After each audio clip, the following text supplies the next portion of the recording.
Ads లేకుండా latest episode చూడండి. సమయానికి మన రాజు చూడబట్టి ఆ ప్రమాదం నుంచి నా కూతుర్ని రక్షించి వీణ్ణి నాకప్పచెప్పాడు. లేదంటే వీడి పశుబలంతో వీడి అహంకారంతో నా కూతురు మెళ్ళలో బలవంతంగా తాళి కట్టి రాక్షస వివాహం చేసుకుని ఉండేవాడు. అంటే తాళి కట్టనే లేదా? ఇంతసేపు తాళి కట్టినందుకు ఇంత రాద్ధాంతం చేస్తున్నారనుకున్నానే. వ్రతం చెడ్డ ఫలితం దక్కుతుందని ఆశపడ్డానే. మొదటికే మోసం తెచ్చుకున్నావు కదరా ముదనష్టపోడా. ఇక నేను మహానటిని కాకపోతే వీడికి శార్థం పెట్టేలా ఉన్నారు. ఎంత పనిచేశావురా, ఎంతకి దిగజారావురా. ఎందుకురా, ఎందుకు ఇంత తొందరపడ్డావు? ఎందుకురా ఇంత పనిచేశావు? చెప్పు, చెప్పురా, చెప్పు.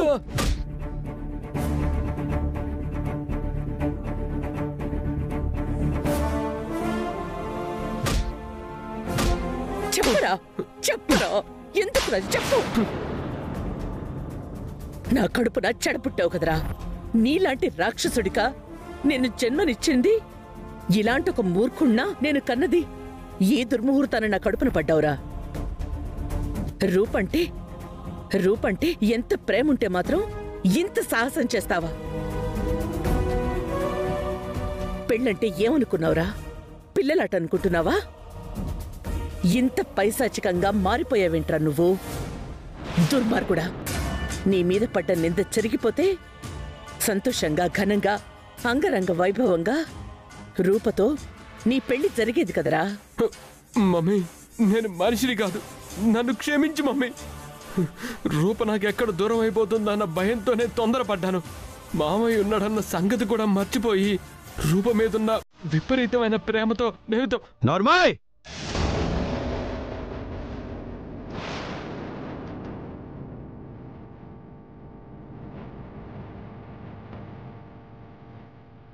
ఇది ప్రేమేంట్రా? ఇది పశుత్వం, అకృత్యం, రాక్షసత్వం. క్షమాపణ కూడా ఒక విలువ ఉంటుంది. ఉరిశిక్ష పడ్డ ఖైదీకి కూడా క్షమాపణ ఉంటుంది. ఇది క్షమాపణ లేని ఒక ఘాతకం. ప్రక్షాళన చేయలేని ఒక పాతకం. నీ కన్నీళ్లు, నీ పశ్చాత్తాపం, నీ పాపాన్ని కడిగేలేవు. ఈ ప్రతాప్ సూర్యదేవ్ గుండెల్లో నువ్వు ఒక పాపాత్ముడివే.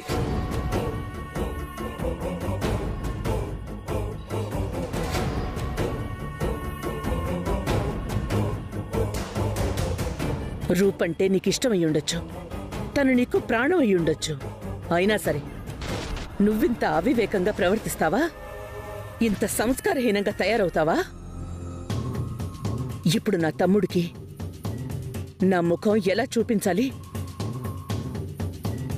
వెళ్ళు, నా ముందు నుంచి వెళ్ళు. మమ్మీ, నన్ను అమ్మ అని పిలిచే అర్హత నీకు లేదు. మమ్మీ, చచ్చిన పావుని ఇంకా చంపకండి మమ్మీ. మీ అందరి కోపాన్ని నేను తట్టుకోలేకపోతున్నాను.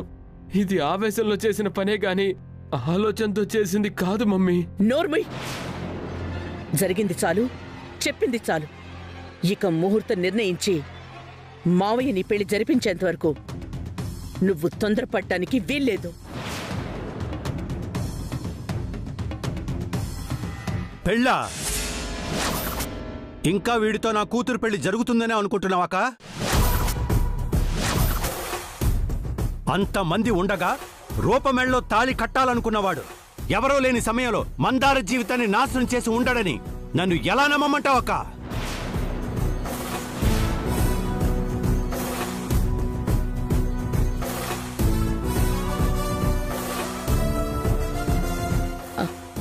తమ్ముడు, నువ్వలా అనకు.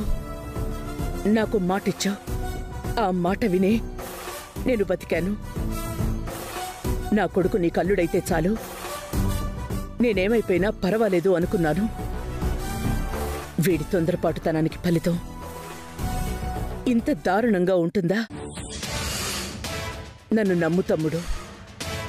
కుర్రతనంలో ఏదో తెలియక తప్పు చేశాడు.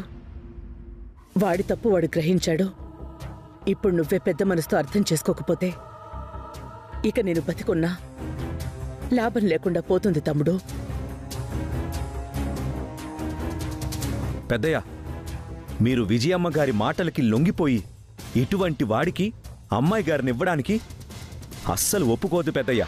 రేయ్, ఇది మా కుటుంబ వ్యవహారం. నువ్వు జోక్యం చేసుకున్నావంటే మర్యాదగా ఉండదు. మాది రక్తపాసం రా, మేమంతా ఒకే కుటుంబం. ఒకే కుటుంబం కాబట్టే అమ్మాయి గారిని ఇంత దారుణంగా అవమానించినా ప్రాణాలతో మీ కొడుకు మీ ఇంటికి తిరిగొచ్చాడు. ఇంత చేసిన వాణ్ణి మీ చేతులతో పెంచిన అమ్మాయి గారికి పెళ్లి చెయ్యాలని ఎలా అనుకుంటున్నారు?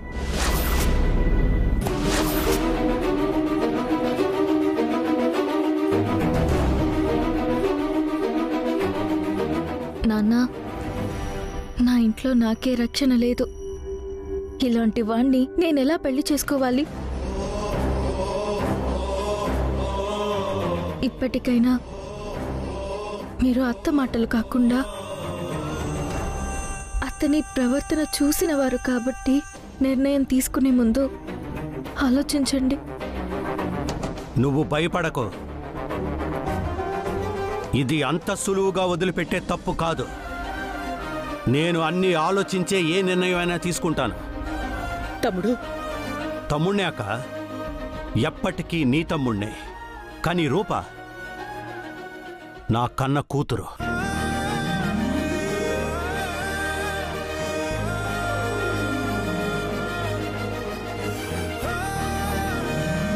ఈ ఇంటి ఆడపడుచువైన నీకు నేను ఎంతగా విలువ గౌరవం ఇస్తానో నీకు తెలుసు. అలాంటిది ఈ తల్లి లేని బిడ్డని జీవితాంతం ప్రేమగా చూసుకునేవాడి చేతిలో పెట్టాలని నేను సంకల్పించుకున్నాను. ఏ నిర్ణయం అయినా సరే నేను DNA రిపోర్ట్స్ వచ్చే వరకు తీసుకోను. ఆ రిపోర్ట్స్ వచ్చాక అప్పుడు నీ తమ్ముడేంటో అందరికీ తెలుస్తుంది. Wait and see.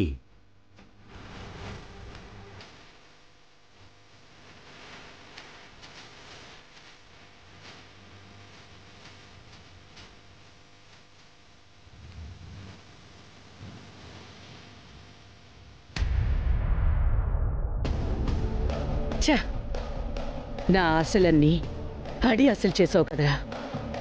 రూపమెళ్ళో తాళి కట్టి ఈ ఇంటికి అల్లుడిగా తర్చాగా తిరిగొస్తావనుకున్నాను. నేను చేశానో అర్థం కాక నా తమ్ముడు నా ముందు బిత్తర చూపులు చూస్తూ నిలబడతాడనుకున్నాను. నలుగురికి తెలిస్తే పరువు పోతుంది కాబట్టి ఇష్టం ఉన్నా లేకపోయినా నువ్వు కట్టిన తాళికి విలువిచ్చి నిన్ను అల్లుడిగా అంగీకరిస్తాడనుకున్నా. ఆడపిల్ల ఒంటరిగా దొరికితే మెళ్ళో తాళి కట్టడం కూడా చేతకాలేదు నీకు.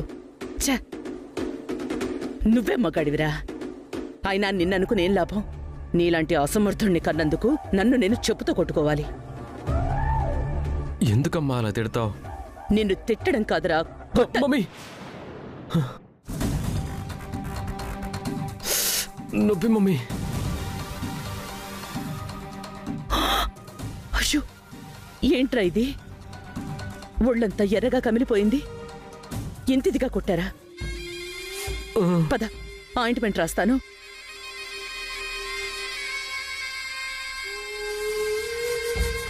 అమ్మా, అమ్మా, మమ్మీ.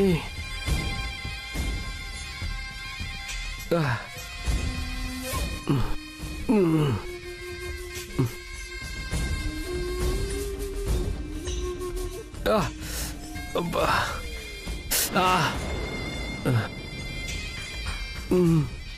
బాగా కొట్టినట్టున్నారు కదరా? అవును మమ్మీ, ఒళ్ళంతా పులిసిపోయింది, పచ్చి పుండులా తయారైంది.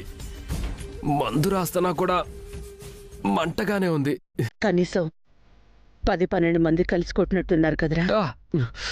లేదు మామ్, నా మీద చెయ్యి వేసింది ఆ రాజుగాడు ఒక్కడే. ఫినిషింగ్ టచ్ ఇచ్చింది మాత్రం మావయ్య. రాజు ఒక్కడే నిన్ను ఇంత దారుణంగా కొట్టాడా? వాడు మావయ్య ముందు వినయం నటిస్తాడు గాని విచక్షణ కోల్పోతే మాత్రం మహాప్రమాదకారి. బస్తీలో పెరిగిన మాస్ మనిషి కదమ్మా. బట్టల్ని బండకేసి ఉతికినట్టు నన్ను నిర్దాక్షిణ్యంగా ఉతికారేశాడు. వాడు అలా చెలరేగిపోవడానికి కారణం మీ మావ ఇచ్చిన చనువేరా. కనకపు సింహాసనం మీద శునకాన్ని కూర్చోబెట్టినట్టు పాలేరుగా ఉండాల్సిన నుండి తీసుకొచ్చి పిఏ పోస్ట్ ఇచ్చాడు. పోస్ట్ ఇచ్చి ఊరుకోలేదు కదా మమ్మీ, వాడి సలహాలు కూడా తీసుకుంటున్నాడు కదా. బంధువులం మనకంటే కూడా వాడికి ఎక్కువ విలువిస్తున్నాడు, వాడిని ఎక్కువ నమ్ముతున్నాడు. ఆలోచి చూసుకొనే ఈరోజు వాడు ధైర్యంగా నా మీద చెయ్యగలిగాడు. అప్పుడు నా పక్కన కత్తి లేదు కానీ లేకపోతే అప్పుడే వాడి చెయ్యి నరికేసేవాడిని. ఆవేశపడకురా, దేనికైనా సమయం రావాలి. సమయం కోసం చూస్తూ కూర్చోలేం.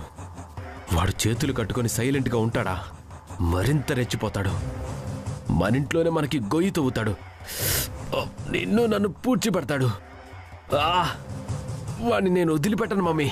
నోరు ముయిరా, అనవసరంగా ఆవేశపడి మళ్ళీ ఏదోటి నెత్తిమీద తీసుకురాకు. ముందు ఈ పెళ్లి జరగడం ఇంపార్టెంట్.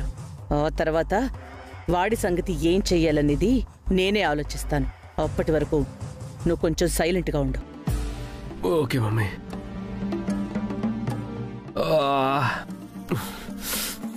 రే రాజు, నిన్ను వదలనురా. నిన్ను ఫినిష్ చేయకపోతే నాకు మనశ్శాంతి ఉండదు.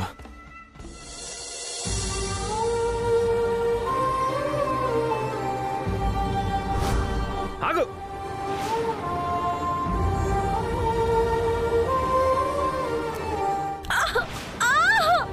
ఈ అవకాశం కోసమేనే నేను ఎదురు చూస్తోంది.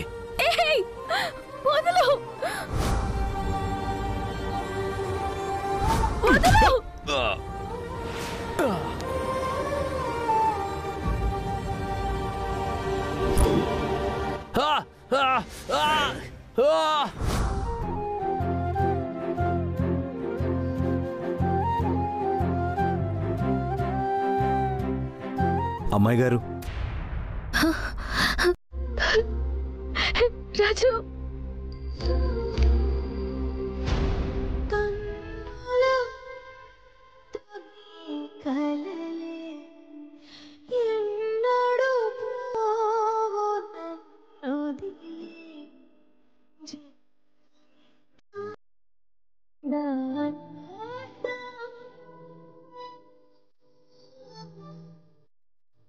అమ్మాయి గారు,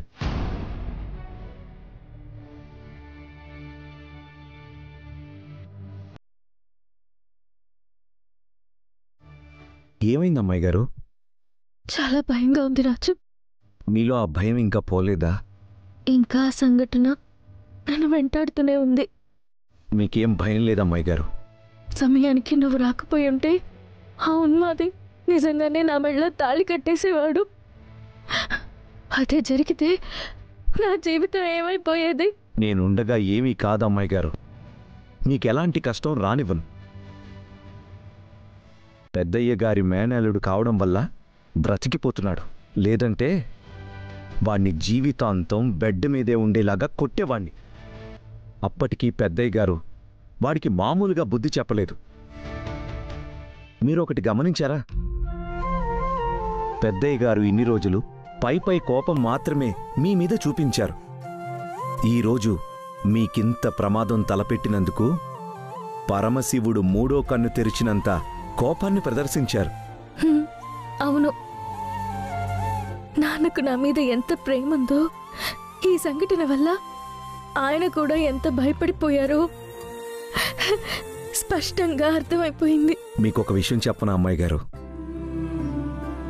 చిన్నప్పటి నుంచి నాకెందుకో మా అమ్మంటేనే చాలా ఇష్టం ఉండేది. టీనేజ్లోకి వచ్చినప్పటి నుంచి మా నాన్నతో తక్కువ మాట్లాడేవాణ్ణి. ఒకరోజు మా అమ్మ నన్ను పిలిచి, ఎందుకురా నాన్నతో సరిగ్గా మాట్లాడడం లేదు అని అడిగింది. నా దగ్గర సమాధానం లేదు. నేను పుట్టినప్పుడు మా నాన్నకు తక్కువ సంపాదన ఉండేదట. అప్పుడు ఆయన రోజంతా ఆటో తోలేది కాక నైట్ వాచ్మెన్గా కూడా పనిచేసేవాడంట. ఎప్పుడు నిద్రపోయేవాడో ఆయనకే తెలీదంట. ఎప్పుడు తిండి తినేవాడో కూడా మర్చిపోయేవాడట. అలా కష్టపడి నన్ను పెంచాడట.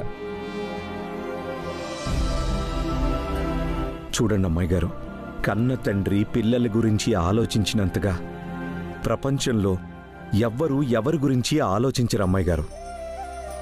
మా నాన్న నన్ను కష్టపడి చదివించాడు, కానీ ఆ కష్టాన్ని ఎప్పుడూ కనబడనివ్వలేదు. మా అమ్మ నాన్న గురించి చెప్పిన తర్వాత ఇప్పుడు నేను ఆయన్ని నా కొడుకులాగా చూసుకోవడం మొదలుపెట్టాను. మావన్నీ ఆర్థికపరమైన సమస్యలే కావచ్చు, కానీ తండ్రి గుండె ఒక్కటే. అమ్మ ఒక అక్షయ పాత్ర, నాన్న ఒక సజీవమైన పాత్ర. పెద్దయ్య కళ్ళల్లో మీ మీద ప్రేమని చూశాను. దీపక్ మీద ఆయన చూపించిన కోపంలో నాకు మీ మీద ప్రేమే కనిపించింది. తండ్రి మనసు ఎంత తల్లడిల్లిపోకపోతే అంతగా ఆవేశపడతారు, మీ గురించి ఎంతగా ఆందోళన పడకపోతే దీపక్ని ఆ విధంగా శిక్షిస్తారు.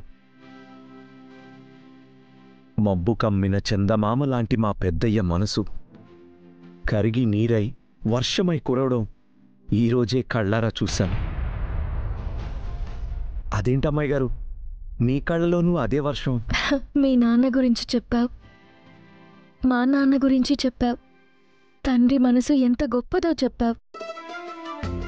ఎంతో మంది పిల్లలు నాకేమిచ్చావని తండ్రిని నిలదీస్తూ ఉంటారు. తల్లి భూదేవిలా ఒడిని చేర్చుకుంటే తండ్రి ఆకాశంలా కొడుకు పడతాడట. ఈ నిజాన్ని తండ్రిని నిలదీసే పిల్లలు తెలుసుకుంటే ఎంత బాగుంటుందో. మీ నాన్నని నువ్వు నీ కొడుకులా చూసుకుంటున్నావని చెప్పావు. అలాగే అందరూ నీలాంటి కొడుకులా మారితే ఎంత బాగుంటుంది రాజు. అమ్మాయి గారు, మీరింక దేని గురించి దిగులు పడకండి. డిఎన్ఏ రిపోర్ట్స్ రావడం ఆలస్యం. పెద్దయ్య గారు ఆ దీపక్కి ఎలాంటి శిక్ష వేస్తారో మీరే చూస్తారు. బహుశా మందారానికి చేసిన మోసానికి జైలుకే పంపిస్తారేమో. అవును రాజు, ఖచ్చితంగా వాడికి జైలే. చాలా బ్యాడ్ పీరియడ్ నడుస్తోంది. అన్ని గ్రహాలు ఫుట్బాల్ తన్నినట్టు తన్నేస్తున్నాయి. ఆ డిఎన్ఏ రిపోర్ట్లో మందారం బిడ్డకి నేనే తండ్రినని తెలిస్తే రాజుగాడు అన్నదే జరుగుతుంది. అసలు వీటన్నిటికీ కారణం మందారం. దాన్నేదో ఒకటి చెయ్యాలి, లేదంటే ఈ పెళ్ళాగిపోతుంది, నేను జైలుకి వెళ్తాను.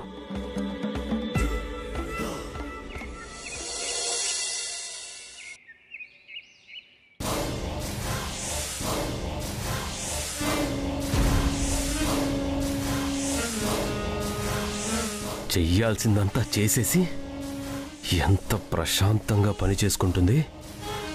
అసలు దీని మూలంగానే కదా ప్రాబ్లమ్స్ అన్నీ నన్ను రౌండప్ చేస్తున్నాయి.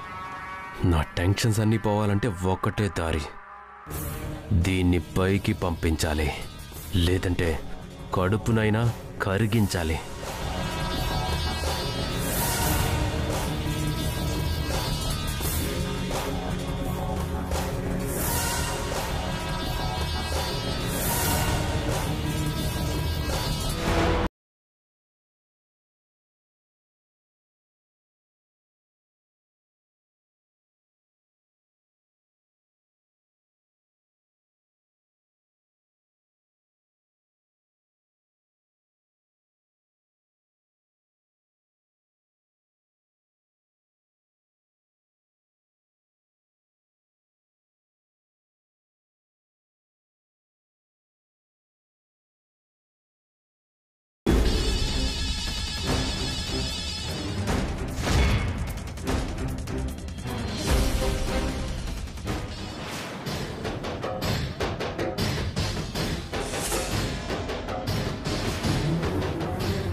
మందారం, ఏమైంది నీకు? కొంచెం ఉంటే కింద పడేదానివి. మెట్లు తుడుస్తుంటే కాళ్ళకేదో జారినట్టు అనిపించింది అయ్యగారు, అందుకే పడబోయాను.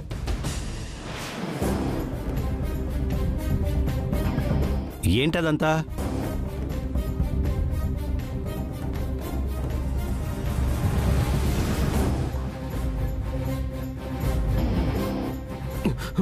మమ్మీ మమ్మీ నీళ్ళ? మందారం, నువ్వు కొంచెం జాగ్రత్తగా ఉండాలి. అసలే ఒట్టి మనిషి కూడా కాదు. జరగరాంది జరిగితే నీతో పాటు కడుపులో ఉన్న బిడ్డ కూడా ప్రమాదంలో పడుతుంది. అనుక్షణం నువ్వు అప్రమత్తంగా ఉండాలి. ఇక మీదట జాగ్రత్తగా ఉంటానయ్య గారు. సుమా,